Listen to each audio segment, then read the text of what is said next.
Good to see y'all. Listen, y'all. If y'all don't know, this is TFG Tonight, and I'm your host, Mr. Haynes. And this is the best morning show that you can watch at night. Y'all listen, that's Devin, that's Lee, and that's Kenny.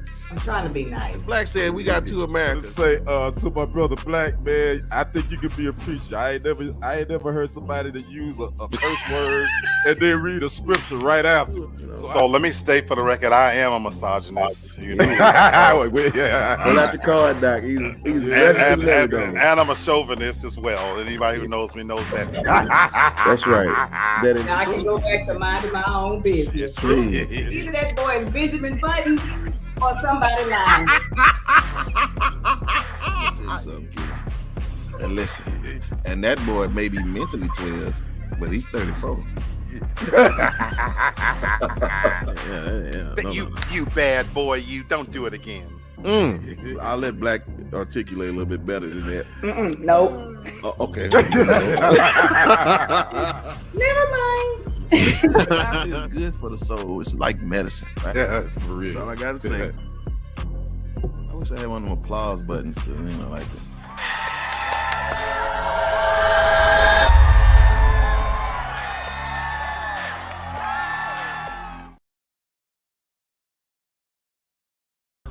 Good morning, y'all. Happy Monday. And a Monday it is, y'all. Good to see y'all. I am excited. I know it's been 14 days, but listen, as my brother said, when one hurts, we all hurt. But listen, we feeling good today, and we feeling real good. And I ain't gonna waste no time because I know Devin got to go to work tomorrow, and so we're gonna get on in this thing. What up, y'all? What up? Good Monday. Yeah. What's happening? The family is here, ladies and gentlemen, and we got a lot to talk about. These folks been out here acting a plum fool. You hear me? A plum fool. So I'm not gonna waste no time. Y'all know how we do it. If we say something you like, listen, y'all don't send us a little chat in. Hey, Carl, good to see you. What up, CC? How you doing? Yeah, that my boy. What up, Big C? What up, Craig? Yeah, and all the rest of y'all coming in here behind the closed doors. It's okay. Y'all know everything in the dark gonna come to light one of these days, so y'all gonna have to speak up in a minute. But listen, I gotta open up with some follow-ups. I ain't got but one good one, but man, I'm gonna tell you. Y'all remember that dude that got that kidney? Mm-hmm. Yep. It ain't funny, but again, every black person in America said, there go that bacon. It's gone. Porky, whoever y'all. He went to, listen, he went to hog heaven because he ain't here no more. Oh, really? Yep. Yeah. 7 weeks later. Damn. That brother had a lot of high hopes, man. Them doctors, they was crying. And again, it ain't funny, but man, y'all, that's what I'm saying. Like, they were excited. I'm like, wow, that's tough, man. I mean, I don't know what went wrong, but I mean, sister, you in the medical field real good. I know that's not your field, but I mean, as a person that those people were very sincere about their success. I mean, what does that look like?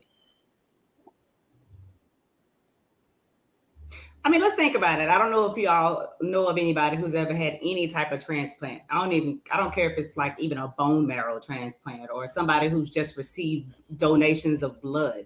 The body's automated response is to reject anything foreign that don't belong to you.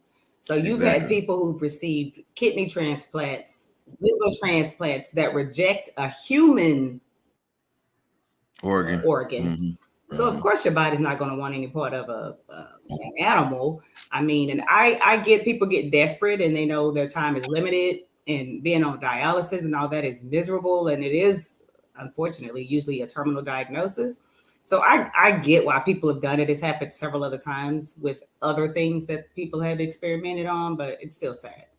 Yeah. Now, one more thing, like even for when women have those procedures, even the contraceptives or like, put in the foreign objects to get your tubes tied, like that kind of stuff can do some damage too, right? Absolutely. Yeah, all of it. And think about it. Carol just mentioned having a family member with a transplant. Those people are on anti-rejection meds their entire life. and have a low immune system because for the rest of their life, they have to worry about their body rejecting that organ. Gotcha. So my comments quickly are on the existential ramifications because we don't talk about it enough. The truth of the matter is science has replaced God. Yeah, man. And while I don't wish anybody dead, and of course I would, from a humanistic standpoint, I wish he had lived, to be honest with you. But science has replaced God in the sense that man can do so much. We're sending people to the moon and outer space and in the oceans and the medical, technology that has happened. We've gotten to a point where why do we need to pray?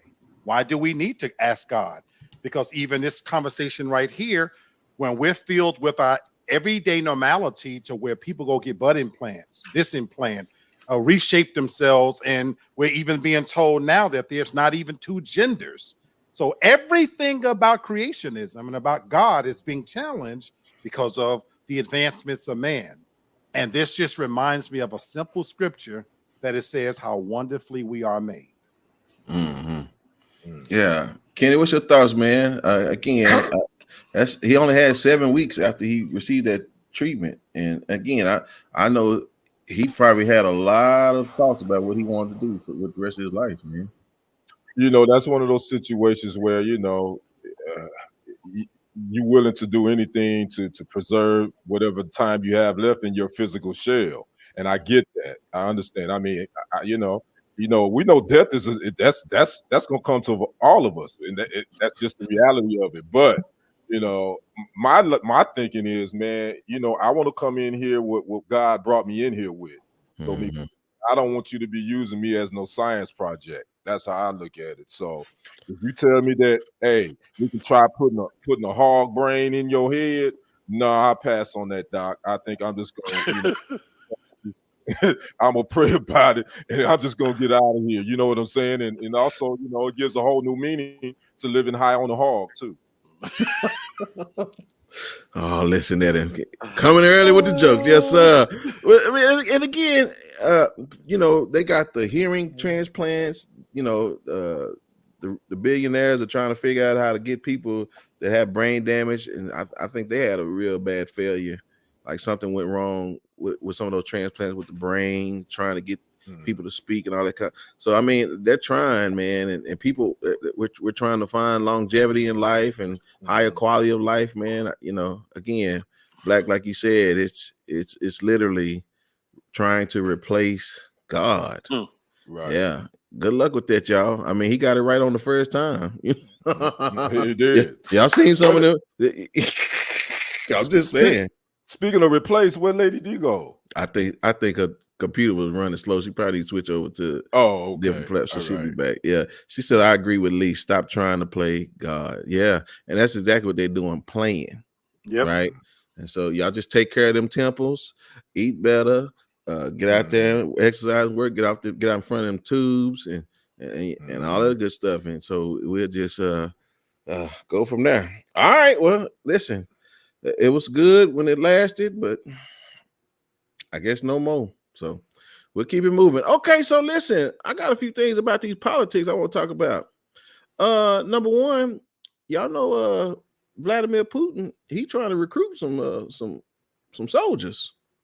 Oh, yeah, I saw that. Bruh, he said he give somebody 25. He trying to get folks from Mexico and other countries. He said, I'll give y'all $2,500 a month. Y'all come over here and fight with us. I said, man, it's hard out there for a pimp. Right. What? Yes, sir, it's hard out there, man. I said, man, he giving out stipends for people. Now listen, this folks is hard up, man, and need some money, but I don't know if I'm really paid $2,500. Listen, at least that man last 6 weeks with that kidney. I don't think you're gonna last 6 days over there with that war they fighting. Because they over there throwing down bombs. So I don't know how much would it cost. What you got to take, Kenny, to enlist? You talking about for Vladimir Putin? I'm just saying anybody. Not fighting. Man, hell to the no. $2,500, man. You better add a couple of more zeros to that for me to risk my life. Yes. No, I'm good on that though. I don't think I have a price. I'm not fighting unless I got to. You know what I'm saying? Right. And even then, well, okay, I ain't gonna cut up. But Black, you got a number? No number, and even though I'm an inactive witness, I'm against war. So I am a conscientious objector. But even if you take that out of it, there was a line in a movie that somebody said, "War is old men talking and young men dying," and this is a clear evidence of that. You have, aristocrats, literally billionaires. He's a billionaire.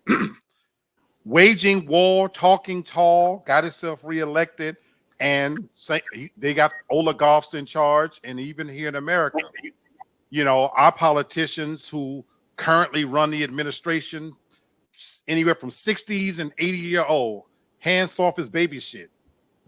Never fought probably a hand fight, let alone a war, but they're making decisions that could send young people to their deaths.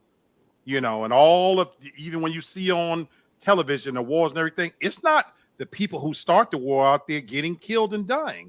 It's those behind the scenes that's talking and sitting from the comfort of a chamber making those decisions. So I've always felt a particular amount of shame when it comes to people dying in war.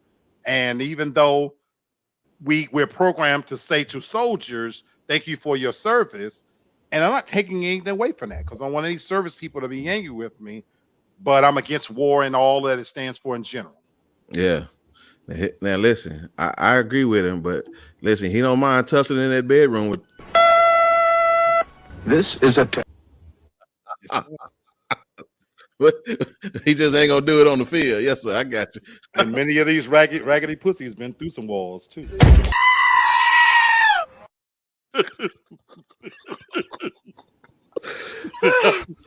Now, sister, I know you likes to travel. So what?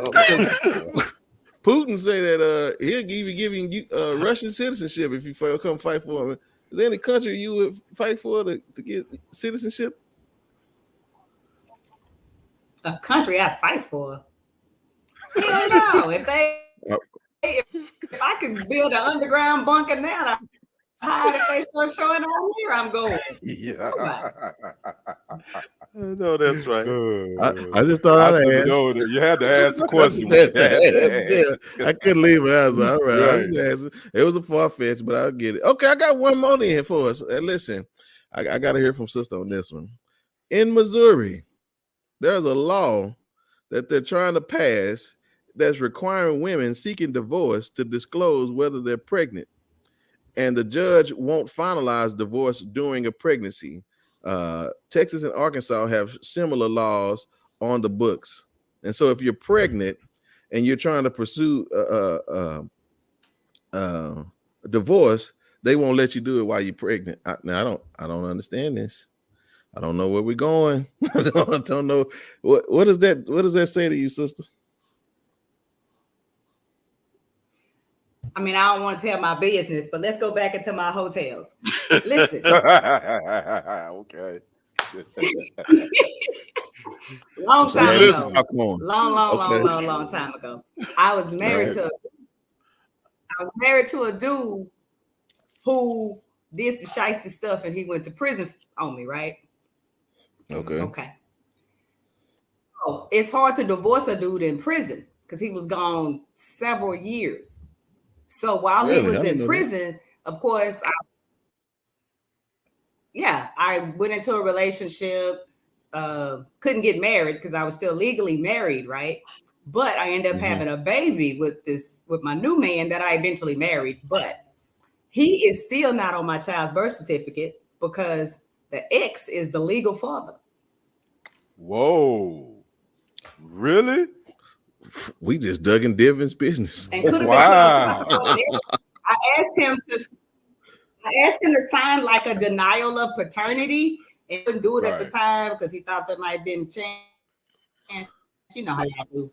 So that's how that happened. So I can believe it because I experienced it. Wow, Wow. that's crazy. Wow. Wow, that's crazy. Hey, Miss Sandra, good to see you. Hey, what's up, Sam? Hello, How Miss you Sandra. doing? Yeah, Carol said, "Is it to benefit the unborn child?" Well, this is what they're saying. It's about the people. I really don't get it, but it's to some people. They feel like it's pushing. This law is pushing violence and contributes to weaponizing domestic violence. I don't know. I hadn't read the law because it's not a law, and so I don't know. What say y'all, brothers? I don't know. So when I looked at this, it once again smacks of white privilege, Sure. white male privilege. Let me rephrase that. Mm-hmm. We are setting precedent and setting this country back 100 years. We already repealed Roe versus Wade. You have a bunch of white men sitting in power, both in our current government and in the Supreme Court, telling women what rights they have with their body. And this is another blatant example of we know more than you know what's best for you. Right. And yeah, they will tell you that this is to benefit children because that's the fallacy that they sell, that they give a damn about what happens to children and wives beating. This is the same country now that watches in its major cities people be homeless, children go to bed at hungry at night. When you send billions of dollars of aid to a foreign country, but you won't feed the starving children here, Right. you won't put that money into battered shelters for the veterans that have fought and died here, don't you dare sit and tell me that you're passing laws to help women and to benefit families. You're a damn lie. Mm-hmm. Mm-hmm. Kenny, I'll give you last one on this one. Man, Brother Black went exactly where I was going. He said everything that I was going to say. It's just another way of the legal system that's ran by white old men trying to control women's bodies. I don't see how this law would. It's not about the children. It's really about money because a lot of times if you divorce, if it's a child involved, somebody got to pay child support. And if the child support ain't paid, guess what? A lot of times the women seek assistance from guess who? The government. The government. So the government ain't trying. They don't want that to happen. So they'd rather have a woman in a abusive, emotionally or physical relationship with child and stay there. That's what they want. Preach, brother. And so thus, this is the reason why they're talking about these domestic violence situations. Again, that's a whole conversation for another day, but right. I don't know. I know people have their reason why they oppose certain things, but everybody ain't in domestic abusive situations that want to be out of relationships. So again, we're just at an impasse. Everybody's just talking, saying things they want to say, and nobody's really just making any sense about what we're doing. So I don't know. Carol says, as a woman, I find it awful. Nobody has the right to tell me about my body. You're right about that. Amen, CC. You right. Sandra says she's shaking her head. Yeah. Amen. All right. Well, listen, that's just a few things we wanted to get into about politics, but anyway. All right, my brother, man, listen, a lot has taken place in the world of sports since we've been gone, man. Sports is always kicking. There's always something going on. So we're gonna talk a little. We're talking basketball. We're gonna talk the NBA. Right now, we got a game going on TNT. The Celtics and the Cavaliers. Celtics up in this series 2-1, and look like they're gonna probably win this game 102-97 with like a minute 39 in the fourth. Wow. Then we got those Dallas Mavericks coming up next. I'm telling you, up 2-1 on those doggone Oklahoma City Thunder. So we're gonna see what that happens with them. What's up, Demi J? How you doing? Hey. Good to see you. Glad you popped in. So that's what's happening tonight. The Nuggets and the Timberwolves are tied up now. Those Timberwolves are showing a little bit of inexperience. I think they got a little full of themselves, and now these Nuggets said, "Hey, wait a minute, we the big dogs. We the defending champs." That's it. There we go. So we got that. They'll play tomorrow night. Sandra says, I agree with you all. It's about money. That's why I'm shaking my head. Right, Sam? Yeah, gotcha. Right. So let's talk about the James family.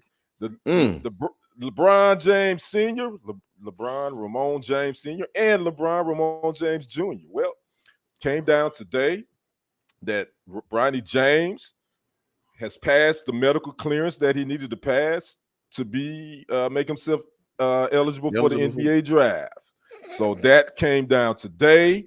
He was cleared by the NBA's fitness to play panel, which I'm sure he had to go through a bunch of tests. They had to look over his medical records. So now he has until May the 29th to decide if he's going to enter into the NBA draft, because he's already entered the transfer portal, whereas he's probably going to transfer from USC if he decides to pull himself out.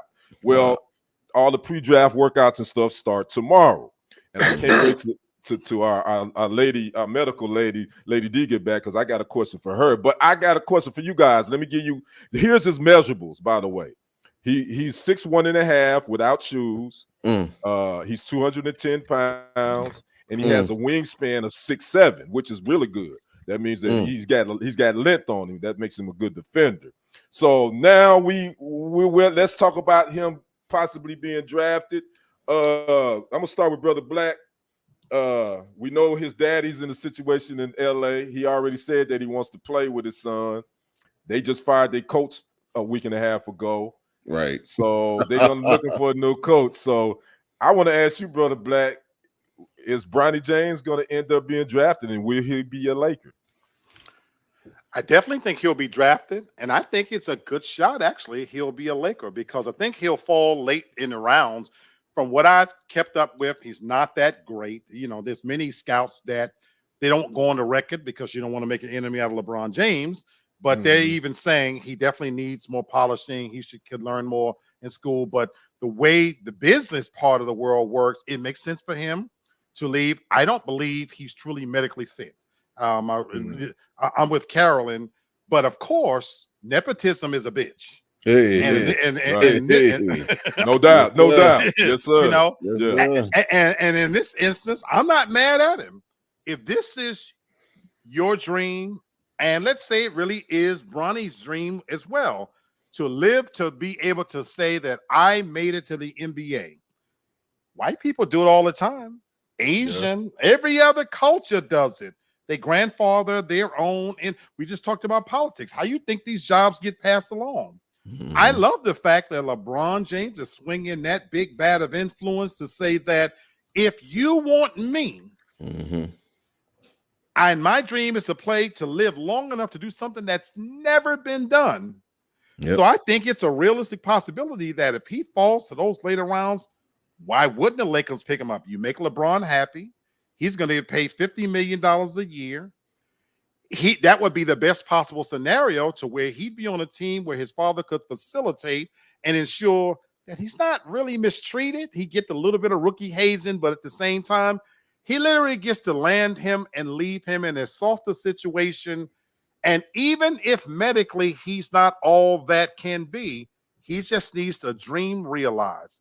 I'm all for it. I have no problem with this whatsoever. God bless him.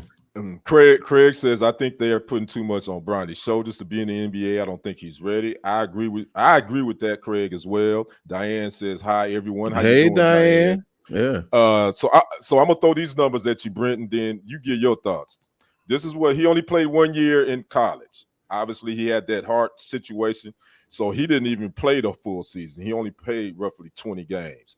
These are his numbers: 4.8 points per game, 2.8 rebounds per game, 2.1 assists. He only played 19.4 minutes per game. I think he shot like 36.3% from the field. With those numbers, Brenton, should he even go in because there are only 2 rounds in the NBA draft, by the way, guys. So that's only 57 slots, technically. But now, he ain't going, man. So should he even be drafted? Should he be considered? Your thoughts? He's not going to be drafted if it's only 2 rounds. I didn't even know that because I don't even watch it. So it's only 2 rounds, yeah. And what I will say, I mean, again, I agree with Black. It's his daddy, and his daddy wants to put more ink in history books. I get it, but I'll say this: for all the information you've given, all the measurables you've given, if he come in with his daddy, He gonna leave with his daddy. Yikes!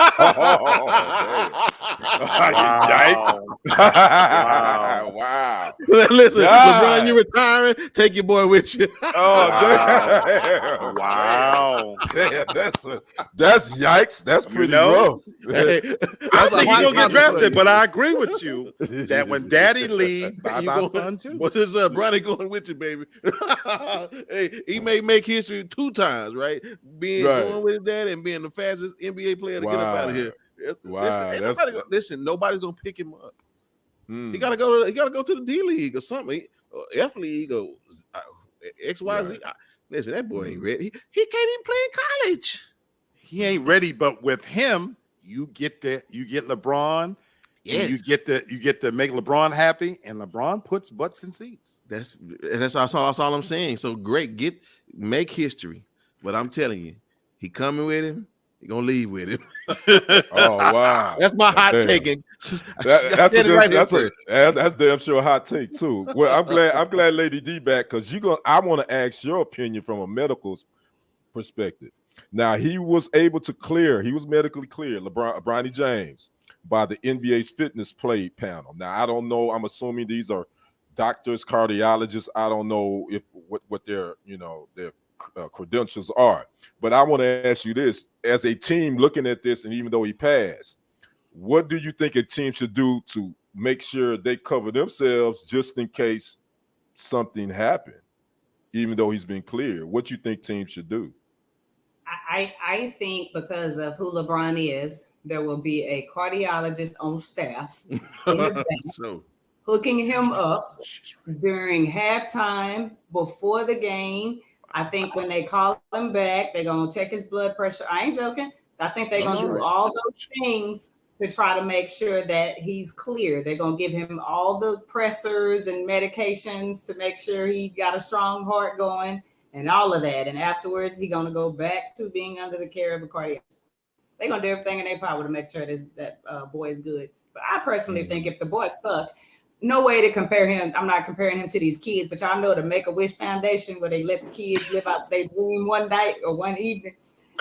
They need to just make Stop, his wish Lady D. Stop, Lady D.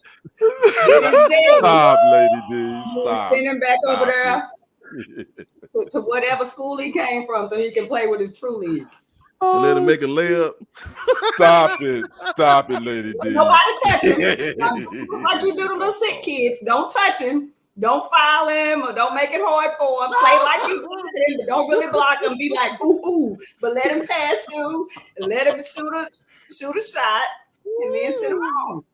Wow, that is hilarious. Demi is cracking up. Carol says true, Devin. They're going to make sure he's good. That's right. Craig says that's real talk, Brenton. They're going to ruin his NBA career. This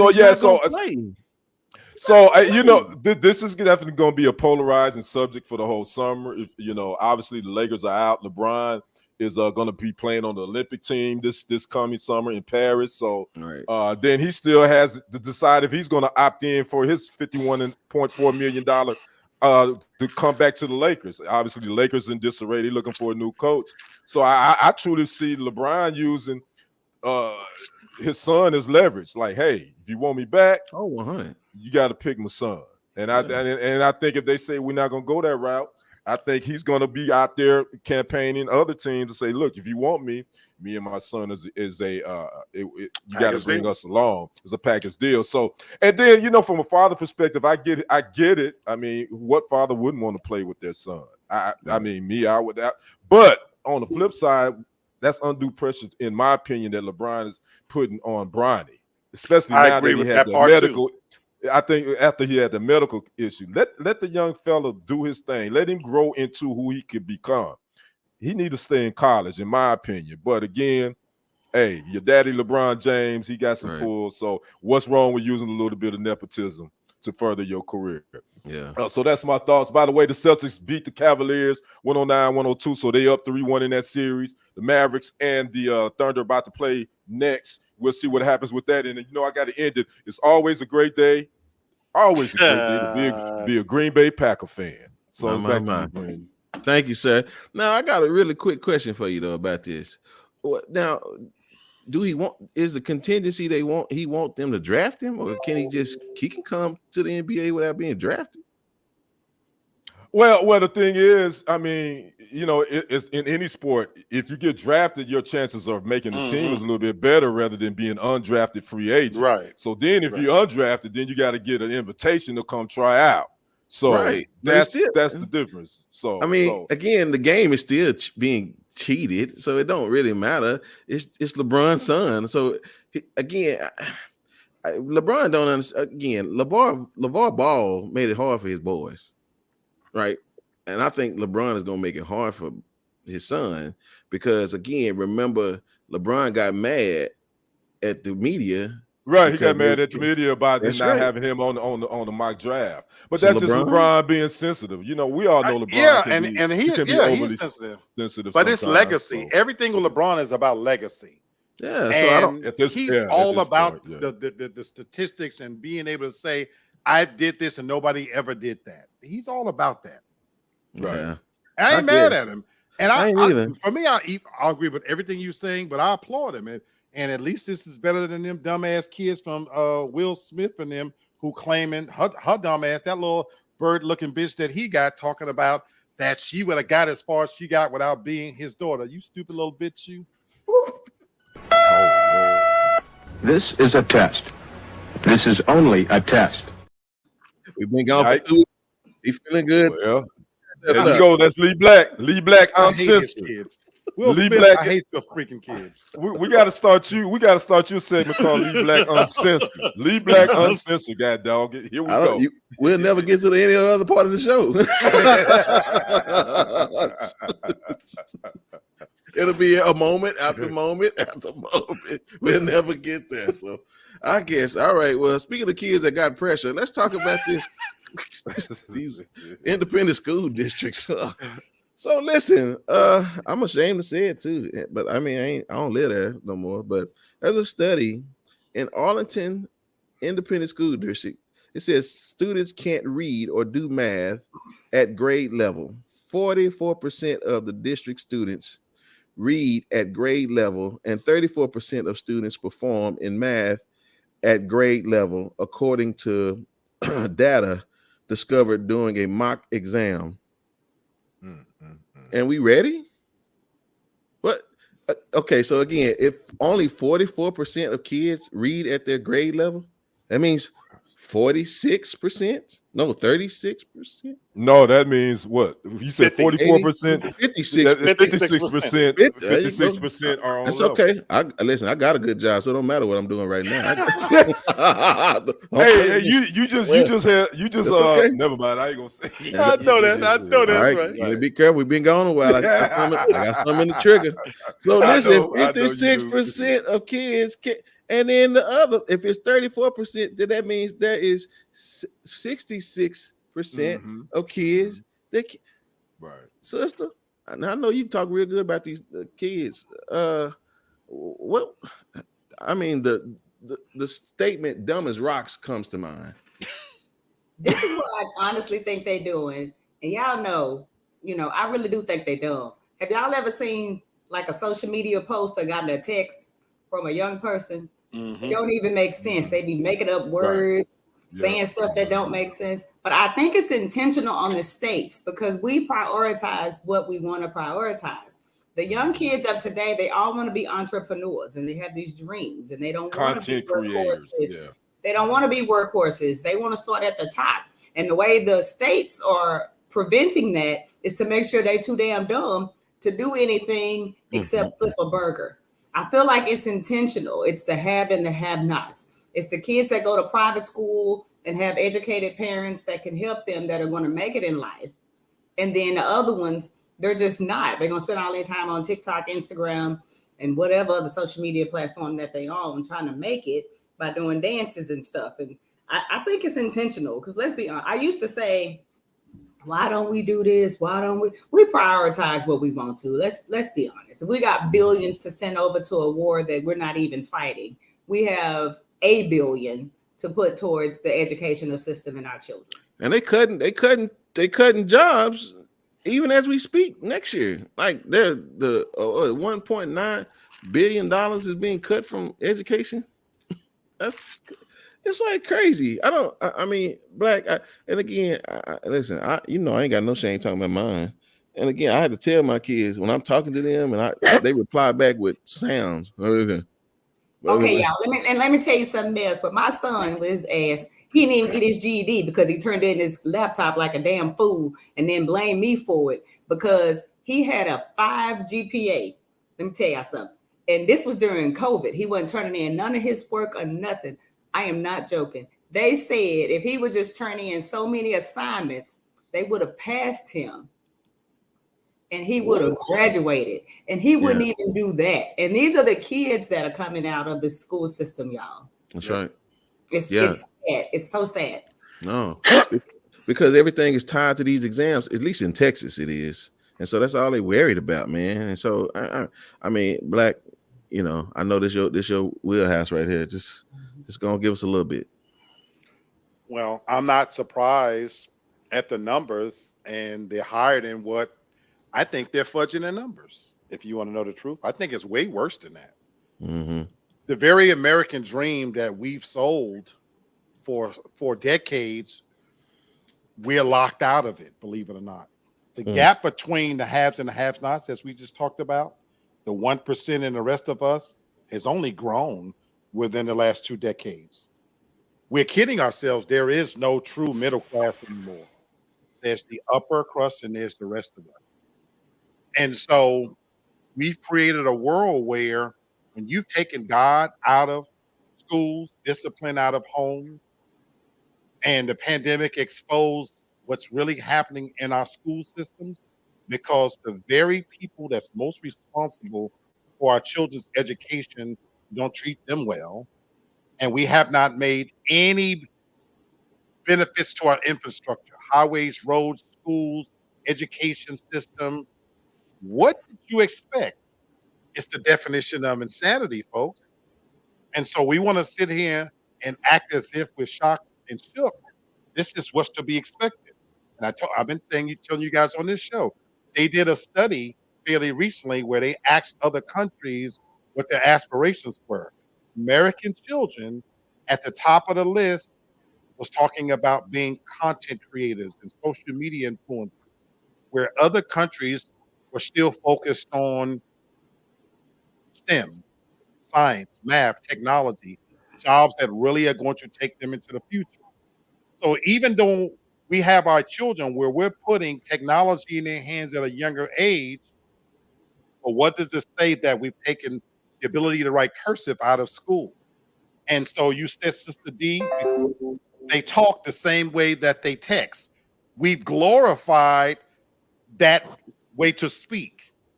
And we've taken mediums like TikTok and made it okay for the focus to shift to shaking your ass. And we've emasculated men and emasculated women. So the world is topsy-turvy. And so to wonder now why they can't read, can't write, can't string together 2 good sentences together, not when you've got CEOs of Tesla and Amazon telling them that that's the American dream that they should be aspiring to. And so it has hit all of us personally, my son included, and my possible daughter. That's a whole nother story. But same thing. Neither one of them finished high school because it's important to be seen smoking hookah, one shaking her ass and the other sucking dicks. So that's what's important to them. God bless them. My. We're not gonna say which is which. I didn't say which was doing what. But we And know. yeah, but we know. But anyway, That's the problem. We know. Everybody who watches the show know. right? Yeah. Well, Sandra may not know. Well, she gonna know today. She gonna know today. Oh my goodness, I love y'all. Okay, I mean, Kenny. I mean, here it is, man. I mean, kids are bringing more guns to school. Kids are getting shot, and they're not being educated. I mean, what What are they going to school for, man? Well, because teachers have been put in a bad position, and I say that because Sandra Bailey Crow, who's on here, she was a former teacher for years, and she can speak on this, so she can probably attest that teachers don't. They're these districts now are putting so much pressure. She said, "I taught school." Yeah, that's why I was just telling you. You know what I'm saying? So I was like, now teachers are more, they're more pressure in making sure these students pass standardized tests, regardless if they can read and know what 2 + 2 is. The bottom line is, can we get them? We want to get that test, get these test scores up so we can get this money for the school district. So, and Brother Black spoke on it eloquently. He knows, he's in the education field. This is the norm. I don't know why we none of us should be surprised. Hell, this is the norm. This is where it is. Yeah, that's where the education system is, especially talking about public schools. This is what it's going to be. So what can you do to fix it? First of all, pay your damn teachers. Give them support. That's the beginning of, I think, where you can start getting this stuff back on track. Because let's be honest, there's a lot of teachers that probably shouldn't be teaching children. But that's a whole nother topic for a whole nother day. But again, I think teachers need more support, and they don't need all the pressure on them to do all that. Yeah, right. I think there's a humongous conundrum when it comes to education. Number one, the school not going to work harder teaching my kids than I am. So I'm telling y'all, man, when I tell you I broke my arm getting all my kids through. And listen, and when they ask when we go out at times, and we're around people, and they're like, "Wow, man, your kids are this, your kids are that." I tell them, "Thank you, I worked hard, I sure did." And Dad, why you keep saying that? Because I am. If I let y'all do it, y'all won't do nothing. Y'all sit around here and get on that computer, and it's horrible, y'all. So we gotta be a part of teaching our kids. Right, got to. And listen, if you ain't got nothing, then so this. But those that got something, and again, I'm not giving this blanket statement because I know people have tried, and kids gonna do what they're gonna do. But at least put the effort into it, please, because they're not. Kenny's right, and even if even to the point of paying them all, they all ain't qualified no way. I mean, man, it's folks right now teaching your kids that they just pulled off the street. They barely finished their associate's degree, and then trying to teach the kids. Man, so I was substitute teaching. Believe me, I know. I seen some. Me too. I did it too. I mean, man, you ask a teacher for a pencil, she thinking you asking for a blowjob now. I don't. Okay, anyway, let me move on. All right, Lee, you about to rub up on me? Okay, I'm sorry. But you know that I ain't listen. I can pull up 10 stories right now about women and men being inappropriate with kids. That's right. Oh yeah, and we got one tonight too, don't we, Brother Brendan? Don't we have one tonight? Well, I don't. I think that's Devin's segment. I think we got one tonight. Wow. She said you're exceptional because I was raising other people's. Yeah, see. Wow. We know. It. I know, Sam. I know. Y'all was giving up money to give supplies and all that kind of stuff. Right. I get it, y'all. Exactly. Yeah. I'm sorry. Well, he don't know what that means. My wife said my son is listening.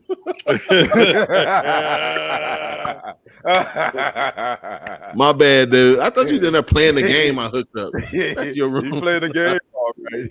Right. Yeah. All right, son. I'm sorry. I'll tell you about that later. It's good. All right. So anyway, let's move on then, since my son is watching. Well, God help us all. Now I know we've been gone, but I'm gonna talk about this fool. And I meant that. Wait a minute. Why do you got my son listening and Lee's on here? Oh, you gotta learn. You gotta learn. Right. Yeah, you gotta learn. That's true. You gotta learn. Wait a minute. Me? You just mean me? Listen, we're going to have a time out. You know what this show is about. Why would you do that? Look at that. She's laughing. Right? Yeah. He ain't listening. Right here.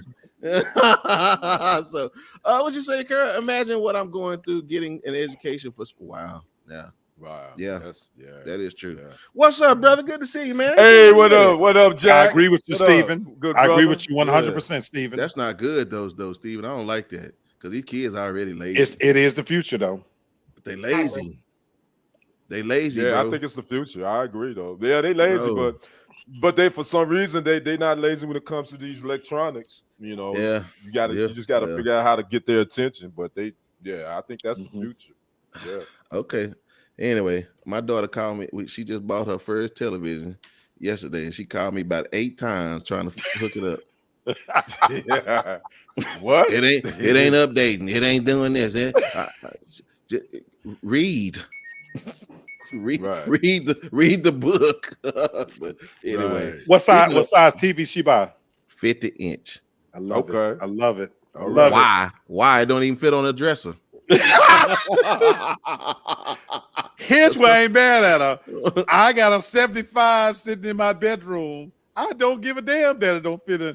I want to feel like I'm looking out a window. Go ahead, Wait a Lord. minute. Got the nerve to come down to me. You got something to say us to help so it can sit up on the corner? No. I ain't mad at her. Okay, I'm sorry. Let's. What she said. The sad part is when I went to school, the teachers cared. Yes, that's right. Yep. There's no such thing. Yep. No, they don't. No. So you're right, y'all. Okay, listen. It's been a while, but I still feel the need to have this conversation with my family about that fool in Houston. I think he preached in Houston. Keon Henderson, that's Shawnee. Shawnee's husband. Oh, okay.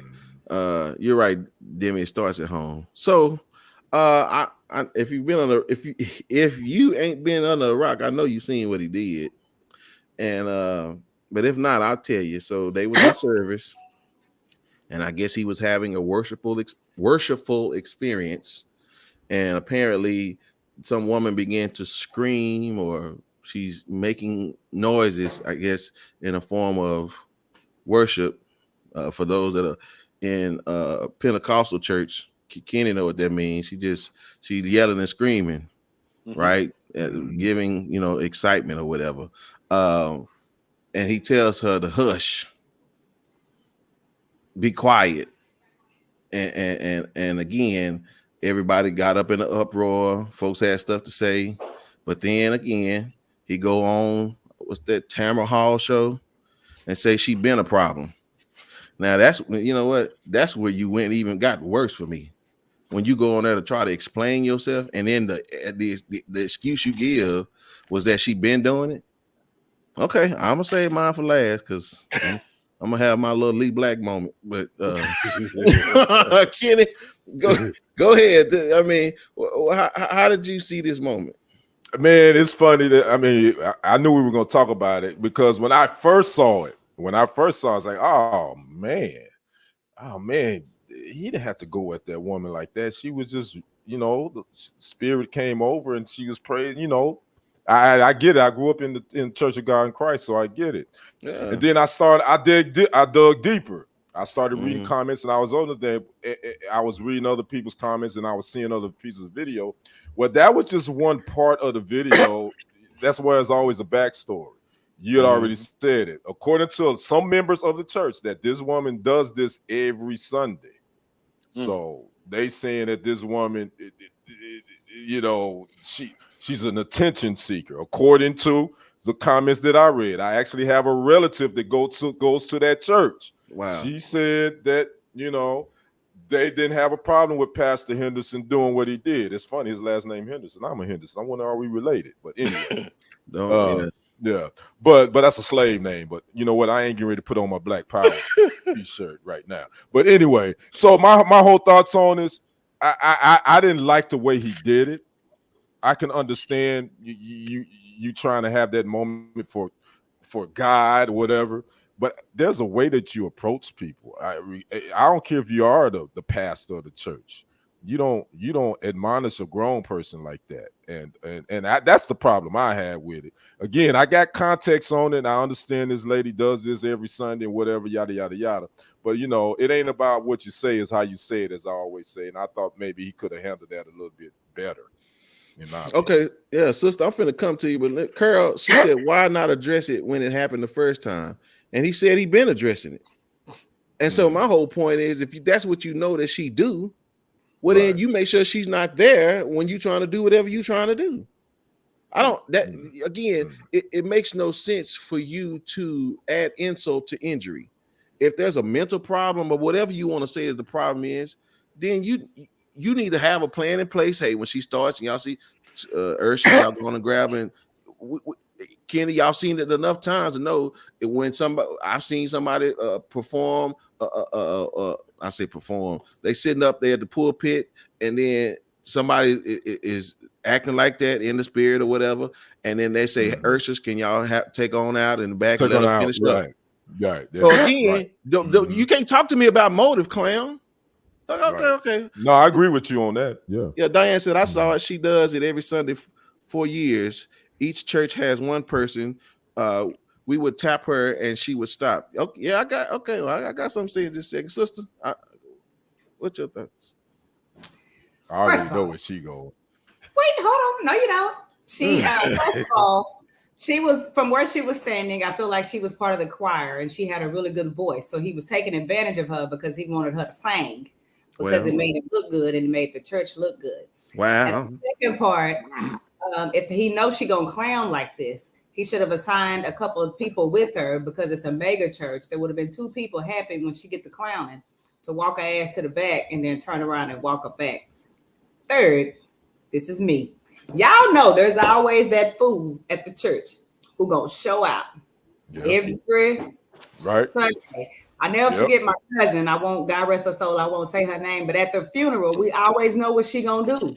She gonna start singing, she gonna start hollering, and then she gonna pass out. And she gained a bunch of weight. She became really obese before she died. So I remember at one of the last funerals, my cousin told her, hey, if your big ass fall out, you better make sure you got a chair behind you because we ain't picking you up. Well, guess what happened? She had a chair behind her and she didn't clap like she normally does at any other funeral because they were going to leave her there. So a lot of people like to put on for that because they've always been taught that that means they're praising and they're in the spirit and they're anointed and all this other stuff. And that's clearly who that person was.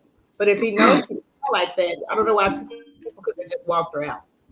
But if I'm grown as hell and you tell me to hush because of who I am, I'm going to say, tell your mama to hush.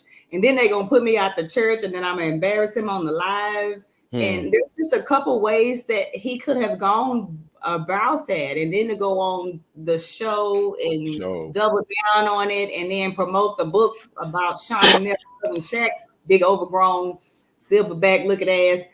That he was just disrespectful, but people keep giving this man named me to behave the way that he behaves. So why would he change? Right. Yeah.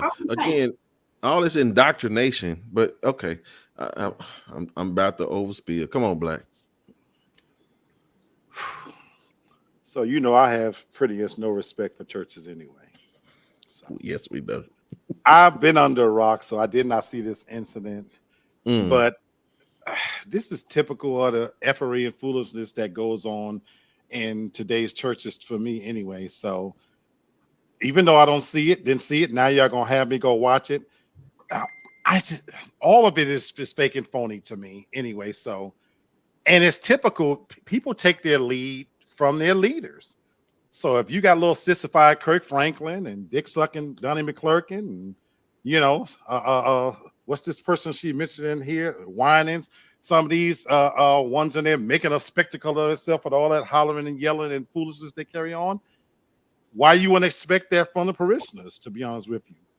And so to me, you know, one of the reasons that turned me off to organized religion is all the effery that goes on in the showmanship and what it's become. And it's about money and things like that.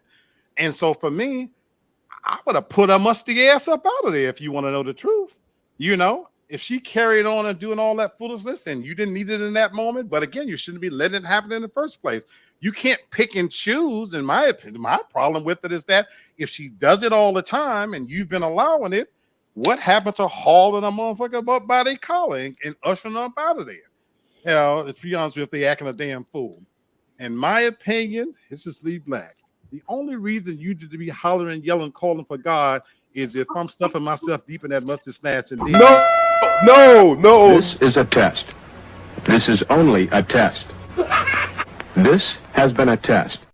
I knew it was coming. I knew it was coming. No.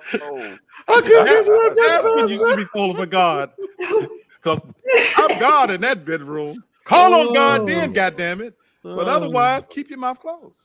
My. Oh, Lord.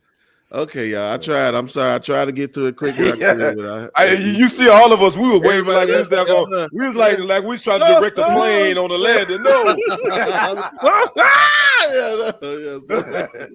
Yeah. Okay. So listen. What I don't listen. I could take a 10-minute rant right here, but I'm not gonna do it. So y'all can put me on the clock for 9. No, I'm just teasing. so I just want to say this, and again, I want to respect everybody's position. So I'll say this: we grew up where the church was supposed to be the hospital. We've now turned into a psych ward, a performance center, Carnegie Hall, prison, whatever you want to call it. It's not grandmama's church anymore. We're trading the preachers for performers. The pews, they're not they're not saints of God, they're fans, right? Every Sunday they want to go see their favorite performer. And then the performer says, hey, it's gonna cost you X amount of money to see me perform. So I get it. I understand. It's his church. You're right. And that's the problem, because the Bible says differently. The Bible says it's God's church. So again, if it's your church, pay for it, deal with it. Don't ask the people to finance it. You take care of it, because God never asked us for a dime to fund his church. But you clowns keep asking us for our money to fund your church. So again, oh man, listen, I'm gonna get off the gas about it, but I just want to be honest. He can act like that because y'all let him do it. Okay, so again, just as we Black say all the time, if we stop giving bad people our money, i.e. people that we don't want to support because they're racist, or we don't want to support them because there's some type of way. Well, if y'all stop doing it in the church, I promise you he wouldn't act like that. And I'm gonna say one more thing. I bet you she ain't had no man. I didn't think about that. And I bet you she paying her tithe. And he paying her very little to nothing for singing. I didn't think about that. She probably didn't have a husband. I know she ain't got one, because I guarantee you ain't one gonna do that to mine. Because I guarantee you that one. No, listen, I agree. He picked the right one, Doc.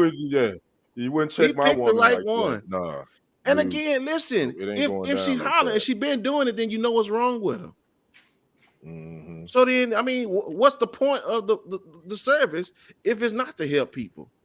Right. And if she's not doing right, then don't even have her in the choir stand, chump.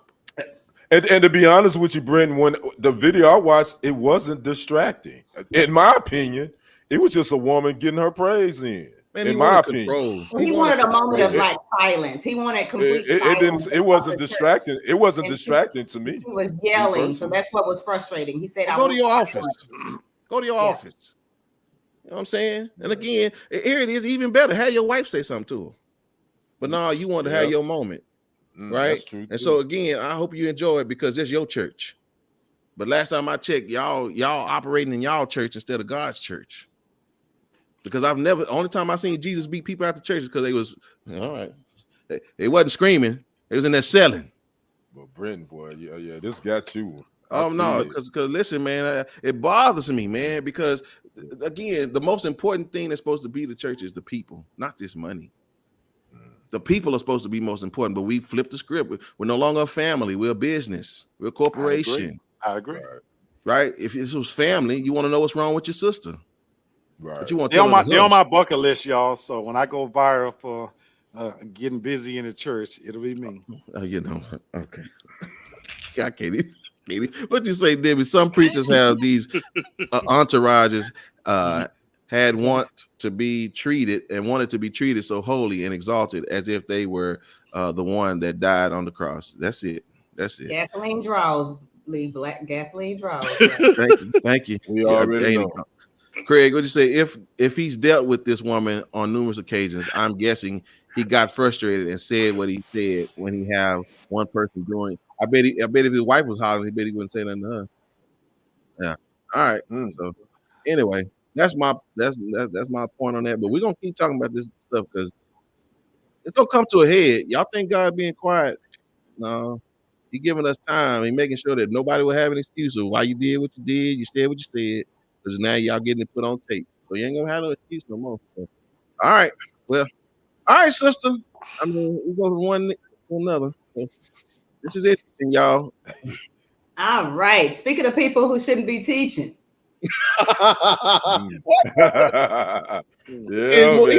He did less than these clowns doing.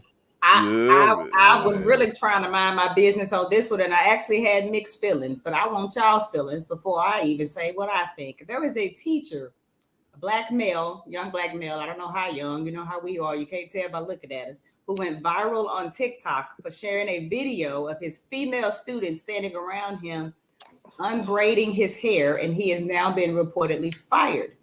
He said that he didn't have time to do his hair by himself because it would have taken him forever. So he asked 4 or 5 of his 100 best friends to assist him in taking his hair out. And they all agreed so that he could get to his hair appointment after class. Social worker here, you are following all the appropriate boundaries. This is a social worker. You are in the open and not alone with a student. Another person says, I would have been livid. My daughter shouldn't be doing this. Kim, I'm gonna start with you. What if this was your daughter and you went to pick up your daughter from school and she was standing around her male teacher with her 3 friends unbraiding his hair? How would you feel about it? I would go off. And it wouldn't be good. They probably would be calling police to get this bald head black man with the gray beard. He going off on this dude, this teacher. I saw this and I heard this teacher's explanation for it. And let me say this: I substitute teached. I did that for the last year and a half. And let me say this: I had some young ladies be inappropriate, asking me questions about my personal life, and I had to tell these young ladies, no, that's inappropriate. You don't ask me that. I'm your teacher. Because I know as a male, when you're in a classroom with young ladies, you definitely have to watch yourself, and you got to carry yourself professionally. This dude, that was totally unprofessional. You don't have no females, no students, period. You don't have no female students unbraiding your hair in class, talking about they your best friends. What the hell they do that at? What? His ass should have been fired. And he was kind of blasé about it. Like, well, you know, that I didn't say I had to hear him get to my appointment. I didn't have time to take my hair down. But you're going to have these students, dude, what the hell are you thinking? You don't have common sense? So, yeah, man, and it goes back to, again, we was going back to the schools. You got people in these positions that's teaching that shouldn't be doing it. This dude shouldn't be teaching no damn class, especially with no women, no young ladies. That's my perspective. Black, do you think it would have mattered if some of those students were male? I do. And that's where, for me, this is where the hypocrisy and the double standard plays a part in it for me, in the sense that, was he wrong? Sure. But I think the lines have long since been blurred between teacher and student relationships anyway. Exactly. And I think he lost his job because of his laissez-faire attitude towards it and some of the terminology he used, my friends. But I assure you folks on this panel and anybody watching this wasn't an isolated incident. He didn't come to school just that day and all of a sudden, happenstance, they just decided to take it. Those lines had long been blurred to where you're right. To where he didn't think anything of it, and neither did they. And if we're going to talk about this, let's talk about it all the way. This type of behavior, it's not just that it's bad in school. Where's the parenting and the rules that's set from the home to send a message that it's not okay? Because I wouldn't have a child of mine thinking it's okay in any kind of way. But we're no longer teaching standards even at home about the differences and the barriers between adult and child. Those lines have been blurred all the way. And so the fact that he felt it comfortable enough to get his hair unbraided, and these are his friends, quote unquote, that was okay. But here's the hypocrisy in it. One of the reasons I work from home right now is because the issues of those same lines have been blurred. I worked in an environment before I came to work at home where, as an African-American heterosexual male, I was held to a 6-week HR thing where they was investigating me because I commented on a woman's boots and her hair. But meanwhile, the gay guy stood up every day 6 feet in front of me and talked about everything he did the night before. And nobody said a word. So to answer your question, Lady D, had a guy did it, that is a demographic right now that doesn't get messed with. And even on my job today, coming in today, it's okay that you force me to fill in my Salesforce and identify with a pronoun of him, her, this, that, and the other, because they get to say. But the idea that, oh my God, we shocked and shook because of male and female, this, that, and the others, we're hypocrites in many ways when it comes to the system.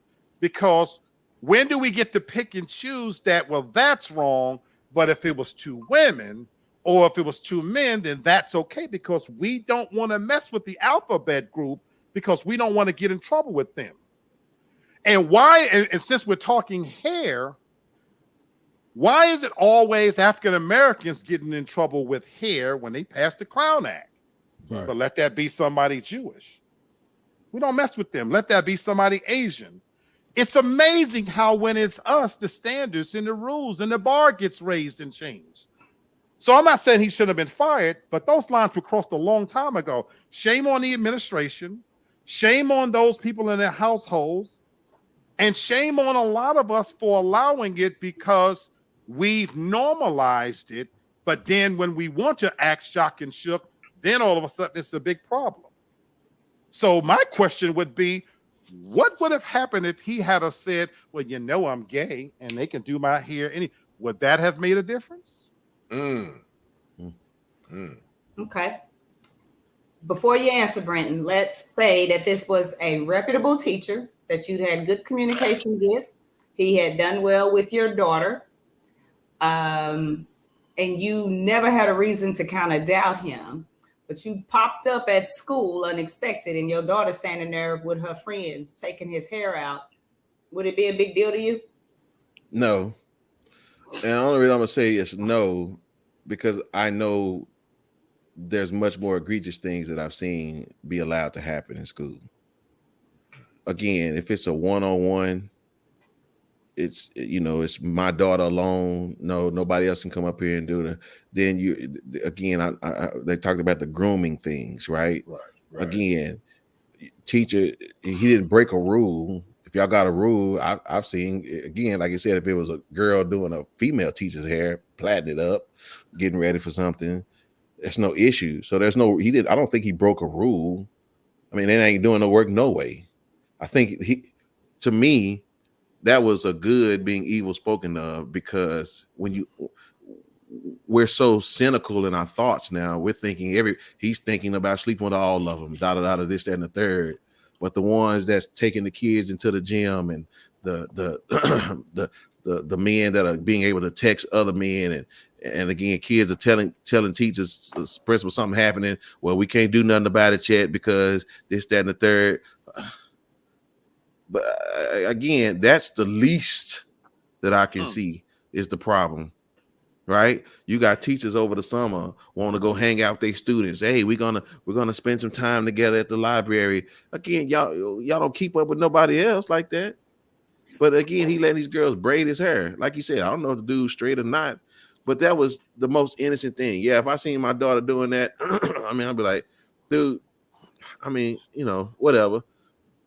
And then guess what? If this was the one time, I could see if they were doing it every Friday, or matter of fact, if they was massaging him, then I got a problem. Not taking that man's hair down. Again, if that was his nieces or whatever, and what if one of them was his cousin and he in the classroom, you know what I'm saying, they doing his hair, then nobody got a problem. But for me, it's again, I'm just saying, if it was fifth graders, little kids, it's just. I love what you're saying. I get what you're saying, Brother Ben, but it's the optics of the thing. Again, I've seen worse optics though, Kenny. I've seen worse. But I've been in the classrooms with these young ladies, and some of the questions that that's where I agree with you, Kenny. They have asked me, I'm like, that's totally inappropriate. When they're flirting, yes, I'm with you. But that's where I said this wasn't an flirting, isolated incident. But we don't, right. But what obviously they feel comfortable enough to do this, so there has been some sort of where you felt comfortable to do this, and I'm sure the conversation has probably went a whole different.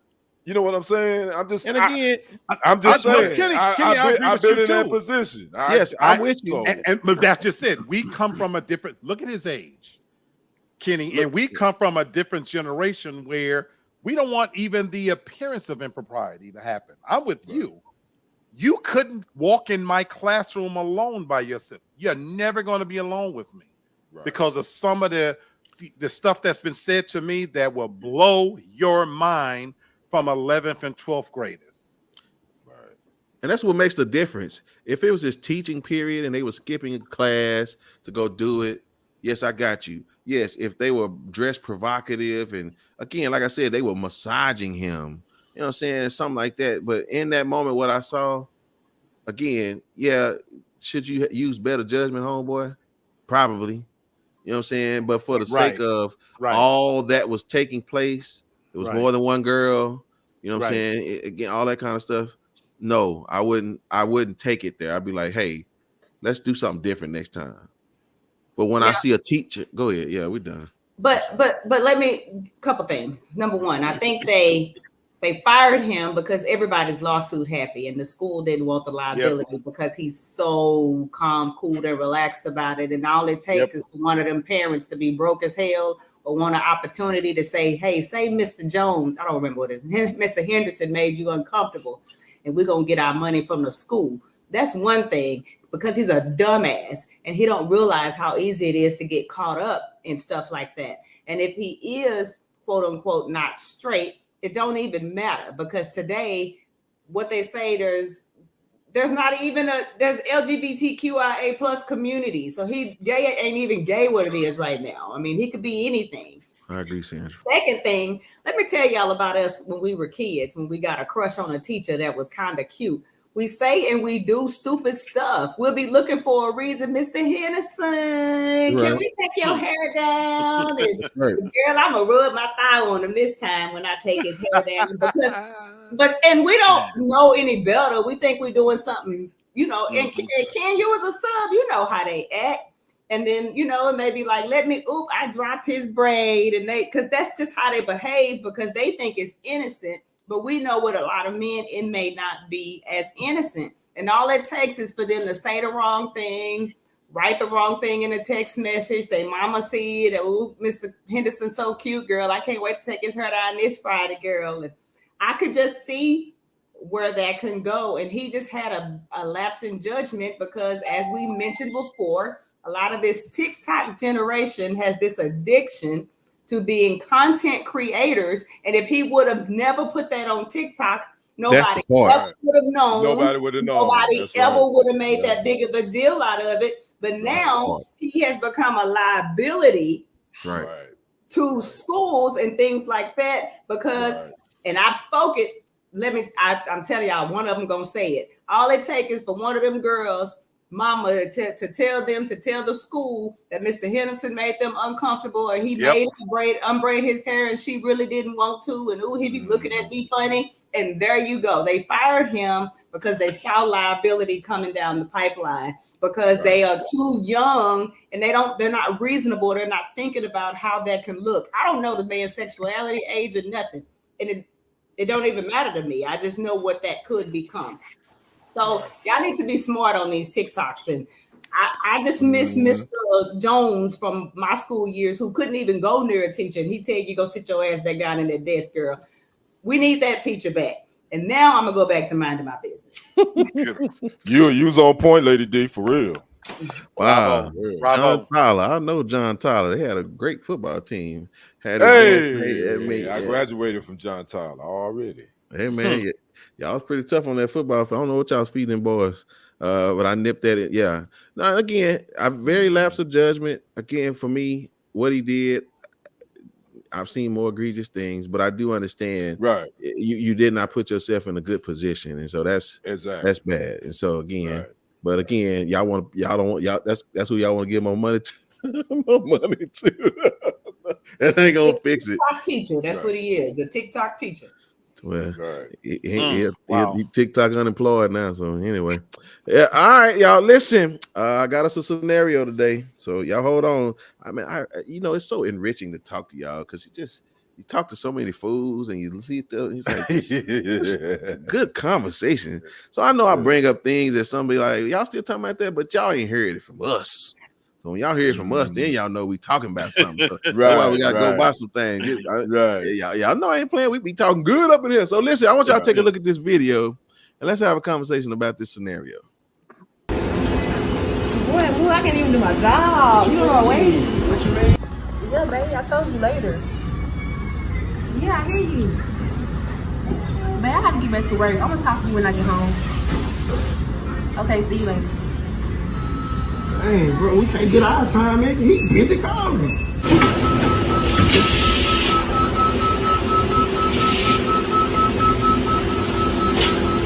Yeah, I'm back here by myself, bro. I told on where they at, bro. I'm back there already got them orders and stuff, man. What y'all doing, bro? Y'all back here playing grab bags. I got all these orders. I'm about to walk about this bitch.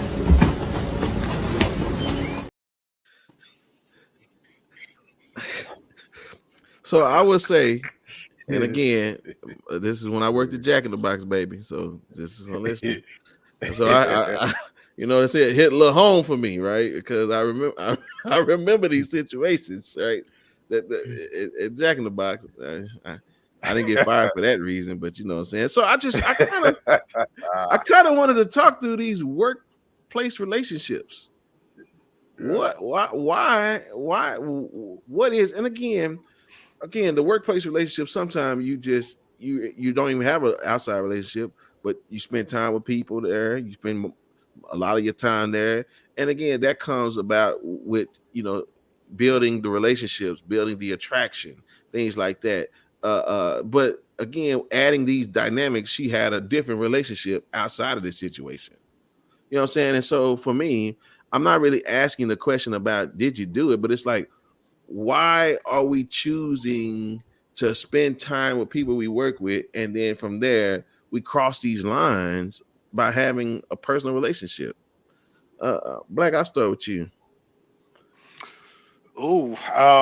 In answering that, I'm going to refer to that statement right there by Miss Carolyn, because for a long time that was the words of wisdom that I used to try to live by, that you don't shit where you eat. Mm. Having said that, we as Americans, we're on the hamster wheel when it comes to work. And we've talked about this on this show, and hope that we can get to a place where we are at a 4-day work week or whatever, blah, blah, blah. Having said that, when I was working in an office, you do spend more time with those people you work with than anybody else. When you factor in how many hours you are there, and it becomes a matter of expediency, right? And it's easy because they're in front of you. And so because I'm spending 40, 50 hours with you, that's who I see every day. And I can only speak from me as a man, you know, it's not even about attraction at that stage where it's just you're there, it's easy, it's comfortable. Right. And so morals have lax, and so it's not the workplace that it was 20 years ago. So to your point, Ms. Carol, there used to be a widely accepted rule that, you know, you don't get involved with somebody you work with. Well, somewhere along the way that changed, and it actually became you do. That's who you mess with, because I know you. I see you every day. And on top of that, you are in some ways a safer bet because you're not going to complicate my situation at home. And I get to do these things with you. And when we walk away, we're gone. And so even though I think that was somewhat of a skit, it did open the door to the conversation for me to where I thought she was going where about the home, the work husband, work wife type situation that we see developing. And that is real. That is very, very real, because that person gets to a point where, believe it or not, they're telling you things that they're sharing those things with you that you're closer to them sometimes than their best friend. And that being that I've always been very successful with having female friends, look, why would I not take advantage of the fact that you are giving me the blueprint to get in them musty draws? You're telling me everything that's wrong at home. Right. And I working with you every day. I get to see you when you come in at your best, at your worst, when you're sad, when you're happy. And I get to know your likes, your dislikes. So look, I'm an old lion. I like to catch you when you're hurt. I ain't got to hunt that far and run that fast. I want to eat when the meal is easy. So that's exactly what I'm going to do. Yes. And again, I know from a man's perspective why we are, but sister, this is what I want to ask you. The people that we deal with on our jobs, they got problems. It's about the immediate gratification, the fact that you don't have to put up with any arguments, because if you do, you can just leave. And again, why would you risk your job for that? I mean, why does it need to take place on the? I mean, just from a woman's perspective, why does she engage? I know why we do it and why we did it. You motherfuckers lie. Can I tell you? Because you motherfuckers lie. You be making them the uglier and the more bad built they are, the more beautiful you make them hoes pretend they are. You be making them feel like they the best thing since sliced bread. You be giving them attention. You be doing stuff for them they man ain't never did. They go home. What's our fault? Clean, take care of the kids, massage his feet, wait for him to come from his side piece house and all that other shit. He gonna call you ugly and tell you what you don't do for him. But then you go to work, you got Charlie over here that's gonna tell you look good, buy you a taco, and all he needs you to do is go with him at lunch to his car to get it in, and you loving the attention from him because your ragged ass husband ain't giving it to you, and he's lying because when it ever come down to it, first time somebody say to him, hey, you messing with Sheila, and he gonna be like, no, I don't like that bitch.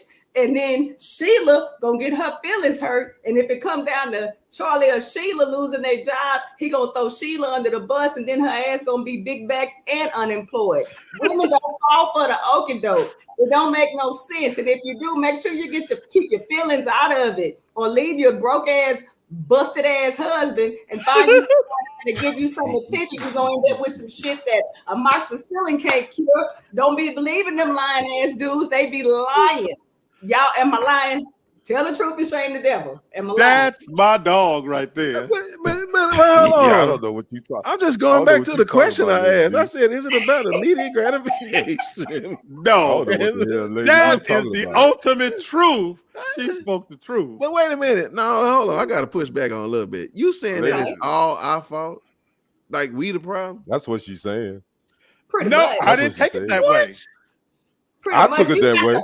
Problem, but this one Black just sat here and told y'all he like wounded ass animals, and she wounded because she paying all the bills, and she gotta help out his side chick and side babies, and then she got this dude who's spending more time with her and acting like he like her during the day, making her feel good about herself. That's right. And she bringing him lunch and good food, and he bringing her dick. and it's like a win-win situation for the both of them.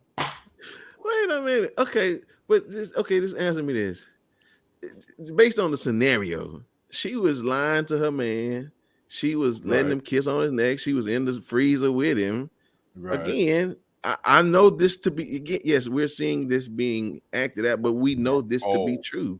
Oh, I've seen it. Why you just don't drop the man you don't like at the home and just take the man? Because it's not real life. There ain't no kids. You ain't got to change no diapers. You ain't got to grade no homework. You ain't got to scratch nobody back until they fall asleep. You ain't got to do nothing. She preaching. But get it in and have lunch with somebody and have good conversation and gossip and talk about your boss and how much you can't stand their funky ass. And it's just easy. It's the same reason people cheat and why men have side pieces. And then you go home to real life to this dude you really don't like, but y'all been together so long and you got 4 damn kids. And so you don't want to leave him because you don't want to, you know what I'm saying? You don't want to inconvenience yourself and pull the rug from under them hard-headed ass kids. And so you stay with him and y'all just don't like each other and you cheat with whoever while y'all at work. Okay, I'll just pieces too. Women have side pieces. I know. And Jack in the Box. That's what I just said. You can use McDonald's. Don't use Jack. You know I worked at Jack. Stop. Listen. Okay, so just let me just decode her message. Yes, it's for immediate gratification. I got it. All right. Thank you. Straight. Kenny. I'm sorry I had you go behind her. I apologize. But every time I got a back clean up between them two, when I got a back clean up, it's always so. Just speak to the immorality of it all. Like again, I gotta speak to the immorality. Well, no, you don't gotta speak. Okay. I'm sorry, preacher. I'm sorry, brother Cody. Give us your own thoughts about where you see this coming from, brother. I'm like Brendan. Yeah, now I gotta speak to the right. You know what's funny? I worked in an industry where I seen a lot of this. Sure. If you don't know, the television news industry and the restaurant industry, there is a lot of the medical field is worse. Wow. And I'm sure they are too, but there is a lot it is. You know I ain't lying. There's a lot of workplace getting it in, buck tussling going on, and you spend a lot of time with them people. Again, I worked in the industry where I spent probably more time with reporters who were most of the time were females, were women, than I spent when I was married with my wife. I would be on it just depends what was going on. So I really got to know them. They would talk to me about stuff that I'd be like, damn. What's really going on? But I never took a dump where I ate. I wasn't gonna cuss. I never, but I seen a lot of dudes, man, a lot of women, man, getting it in like that. And I think it's just human nature. I think just like Lady D was really speaking on it. I think a lot of times it's about you don't have to worry about the life things that's going on at the house. The hard stuff. The hard stuff. Yeah. When you with your work husband or your work wife, it's just about, hey, we just getting it in, having a little lunch and whoop-de-woo, and it's all good. I feel good. I can go home to my husband. I already know he gonna be tripping. I already got mine, so I ain't or the same vice versa. So that scenario that's real life right there. That whole scenario. But believe it, for me, I didn't do that. That wasn't me. I never did. All right, we're gonna give Kenny the Saint a pass. All right, but Craig, you're right. No, I didn't. I mentioned. No, I'm not. Yeah. It says, as a man who has had several workplace relationships, I would not recommend it. He said, if it doesn't work out, you now have to see this person, and now that relationship becomes a relationship at home. Yep, it does, and I've seen that happen. Yep. Yeah, so. Okay, I know I triggered one down here, and I know we went back down memory lane with another one, and Kenny just oblivious to any of it happening, and so I'm sorry. We'll just try a different story next time. I just love it. Don't work though. Can I tell y'all, ladies? It don't ever work. I refuse to. Not only would I never date somebody that I work with. First of all, I wouldn't cheat because I'm too damn lazy for that shit. Anybody got time for that? But I would also never date somebody that I like work with, because I just know that it won't end well. And you know what I'm saying? And I say it don't happen probably that often in the medical field, because that's a lot of money you would risk losing.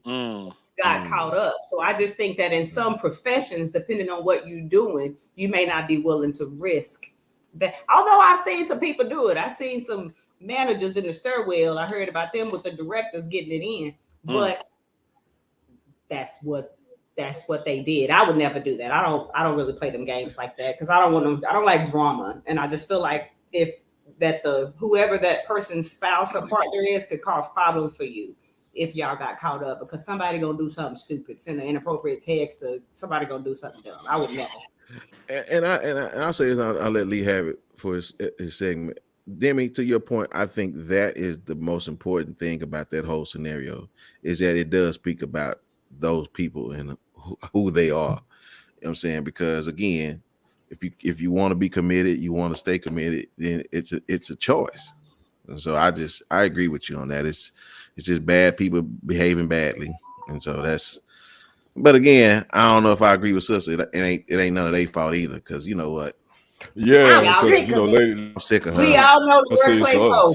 We done all worked somewhere where there was one girl that was the workplace hoe and the pass around. Yes, you're right. She had a towel in her drawer. Yeah. You're right. Yeah, that's true. You're right. That's right. That's right. You're right. That's why I say she spits facts. Okay. All right. Well, that is. So again, we don't have conversations about things until we have them. Then we over with the conversation. So now that is. All right, ladies and gentlemen, he's back and he's in full effect, and he's going to talk to us about the glass perspective. So we've all heard the idiom about the glass is half full or is it half empty? And what it evokes is, a question that you ask yourself as to perspective. How do you see it? Are you an individual that when you see a glass and you say, man, that glass is half empty, or do you say the glass is half full? And the reason why I brought this up is because I just spent the past week on what was supposed to be a vacation. And I've been asked several times since I've got home, for those who know what I went through and sharing this with the family, my sister had a stroke the very first night when I went there. Got to New York City Friday night. Long story short, we're having a time of our life, laughing and talking. It's 4:00 in the morning, and we go to the back, and my sister is suffering a stroke. And from that moment on, I spent every single day by her side in the hospital from 9 a.m. to 9 p.m. And some people might say, well, my God, that was a worse vacation, and I'm so sorry. And here's what I tell people. That ended up being one of the best trips that I've ever taken. Because the way I choose to look at it as, for whatever reason, I happen to be in the right place at the right time in the right moment to do something that how often can you get to say, I get to save not only a life, I believe, but someone who I love dearly, my sister. And nobody's going to tell me that wasn't God. And so we started this very first segment of tonight's show off talking about a pig heart being rejected from someone and playing God. Now, I'm not asking any of you to subscribe to the theory of God or whatever, because whatever you want to believe in. But what I am asking you is to take a look at situations, and it becomes about perspective. When you get to a certain point in life, you get to choose every day how you look at a situation and the circumstances you're in. We all hear that, well, it could have been worse. And somebody else is always doing worse. But how much do we really believe that? And I'm not subscribing that we all get up every day and become optimists and think that when we're having a bad day, it's not okay to complain. That's not what I'm talking about.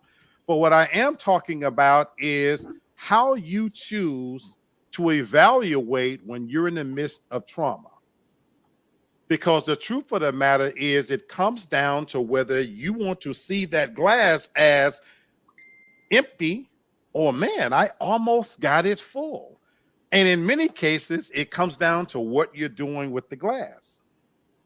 Now, if you're pouring yourself a drink, maybe it is half empty, but this drink started out full, and I've enjoyed every sip along the way and had great conversation, and it's got me feeling pretty good. So not only is the glass half empty, but the part that's been poured out of it was poured into me.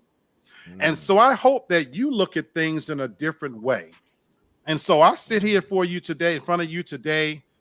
I was tired when I got home. I was exhausted. I left my keys in New York. FedEx still haven't delivered my keys, so I don't have the keys to my home nor my vehicle. Oh, wow. And yet, I get to work from home, so I don't have to drive anywhere. I got to sleep in my bed because I got the apartment people to let me in. And I have all of the creature comforts around me, but most importantly, here tonight on May the 13th, my sister doesn't have one after effect of a stroke. Nothing. They couldn't find anything wrong with her. And so if you ask me, that will go down as the best vacation I have ever had. It's all about perspective. Yes, sir, man. Right on, my brother. Right on. Very good. You knocked that one out the park, brother. Well, I tell you, that's what Kenny say. He a preacher. That's it, man. Just come out of nowhere with that, man. Listen, Miss Carol, thank you so much. I appreciate you supporting us as you do. What up, Sandra? Thank you, Sandra, for watching again. So, man. All right, Black. I can't crack no jokes on that. We're gonna right. I don't know even. Hey, that's a drop the mic moment. Yes, sir. We're glad Sherry's doing well, and Miss Sherry, if you're watching, we definitely thinking about you and praying for you, and glad that you're doing well. So do what the doctor tell you to do now. Come on, right? I don't need Lee going back up there cutting up. He got to do a show next Monday, so yes. Okay, all right. So listen, yes, Devin, sister. All right. Listen, y'all. It's been a great show. My child is over here telling me to wrap it up. Okay, so I'm wrapping it up. But it is final thoughts time, y'all. This has been a great show. Always, I appreciate you all for what y'all do so much. And so, madam, I'll just start with you because you was on the road today. Yes, she was. She always. Man, because you know what you be doing with these topics. You be doing. I just want to say on a great note that I'm glad that everything worked out with the sister. I felt like I was bugging Black to death, checking on him every day. But he told me he was good. I was like, okay. I'm gonna leave him alone now. I'm gonna leave him. I love it. Thank you. I'm gonna leave him alone now. So I'm glad that worked out. And from here on out, she just got to take care of herself and just make sure she's paying attention to anything that looks abnormal, and nothing's ever too small to be able to get checked or ask questions about. Second thing, don't be the workplace hoe. Don't be the workplace pass around. It is not a good look. They all talking about you. They got text groups where they talking about who ran through you that night and who you let nothing your mouth the night before. They be talking about you. Don't be the workplace hoe. They don't like you. And quit bringing them leftovers and bringing them food and stuff. They don't want nothing to do with you. They would deny you and get you fired in a minute if something better looking walk in the door. So mind your own business. And if you work at Walmart, find somebody to sleep with at Target. Don't do it. You know what? Oh boy. I would call her a hater, but whatever. They ain't listen. Everybody serves a purpose. You know what I'm saying? So to all the ladies that didn't appreciate what Devin said, just give it to him. Keep doing what you're doing, baby. Just keep doing. Just keep doing what you're doing. My brother, come on, man. No. What that score look like over there? What they looking like? Oh, the Mavericks up by 11 at halftime, so the Mavericks could go up 3-1 in this series on the OKC Thunder. But I just my final thoughts, man, brother Black. My thoughts and definitely my prayers, man, was I was sending positive vibes your way, man, because I know you have a lot of siblings, and I only have one sibling, so. Just to think about how close you and Sherry is, that was definitely on my heart. So I'm definitely glad she all right. And Miss Sherry, if you're watching this, your boy Kendrick, I got love for you. So you make sure you taking care of yourself. You stop being mean to that husband of yours too. And start smoking cigarettes too. Yeah, that might be one of the reasons you chill out on that, Sherry, because your little bro Kendrick love you. But my final thoughts is, yesterday was Mother's Day, and you know, y'all know how I feel about women, especially my mother, who's been gone for almost 19 years now. But I just want to give a shout out to all my beautiful women on the day after. Lady D, all the women that's watching, I hope you had a beautiful Mother's Day. But let me tell you this. I would say my success, the little bit that I've had, it's only happened because I've had women in my life that supported me and loved me and pushed me. And so women is very, very important for a man. So anytime, if you ever hear a man say he don't need a woman, you need to run away from him, because that dude right there got some issues. So that's my final thoughts for today. And I'm good, and I'm going back to my red cup. I'm cool. Listen, man, you didn't cut up like you normally do with that cup. No, I ain't cut up today. I'm good. Are we disappointed in him, David? Yes. Okay, I thought so. All right, my brother, take it away.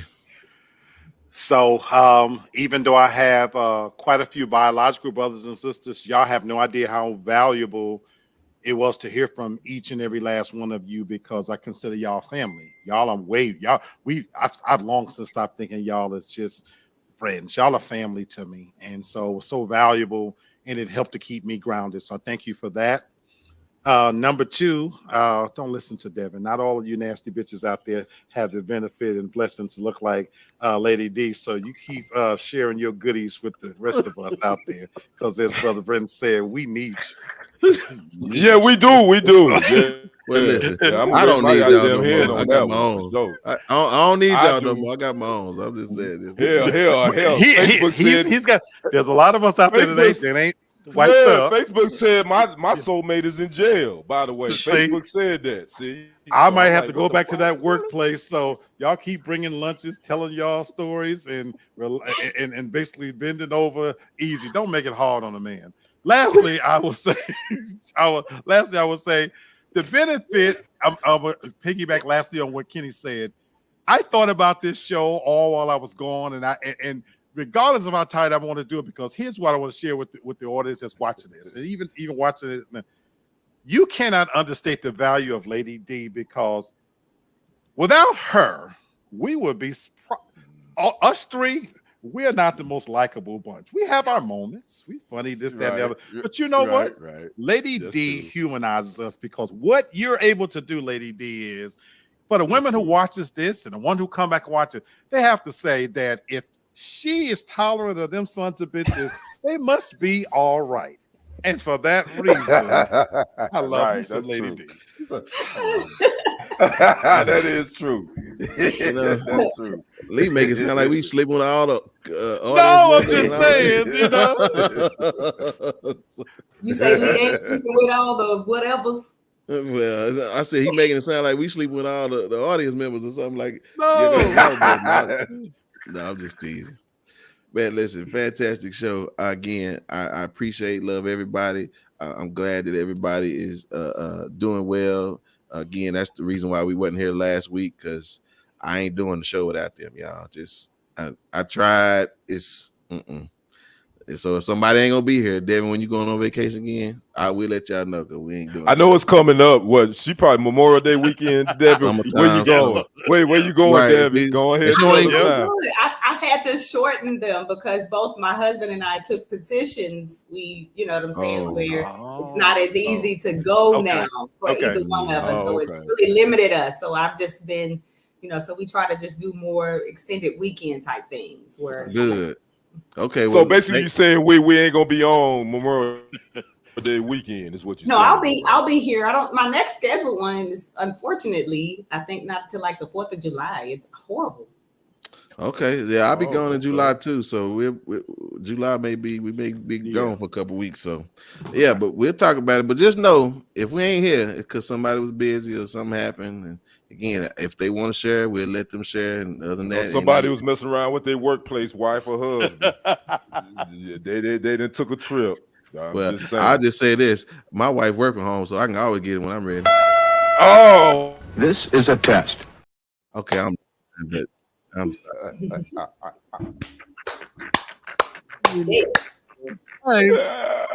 not there too fast now, right? Okay. So. All right, let me get to my.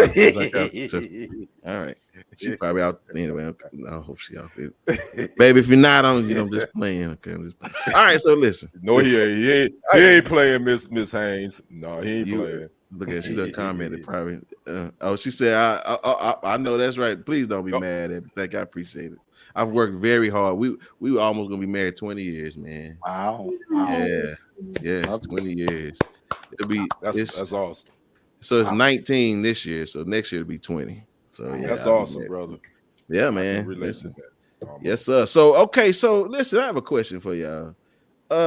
If I say he got the juice, who would come to mind to you if I say that person? It can be a she, or she got that juice. What comes to mind when you hear me tell you that they got that juice? Denzel Washington. All right, I know what that means. All my F's in the movie juice. Okay, yeah, that's chill. All right, Kenny, who got that juice? Who got that juice? Such and such, she got the juice. See that she listen at it. All right. That's you know what? I can't answer that. It's a lot of juice going on. A lot of juice going on. All right, man. That's all right. That's a lot of pH going on in there. All right, brother. Well, well. Ain't got nothing to do with me though. I'm good. Oh, okay. As long as you ain't drinking that juice, all right. Well, Snoop said that juice. Drink all the juice. Drink all.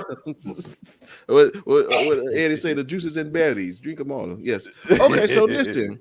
Well, I have a thought, a perspective. So, if somebody had the juice, let's check and see what it looks like.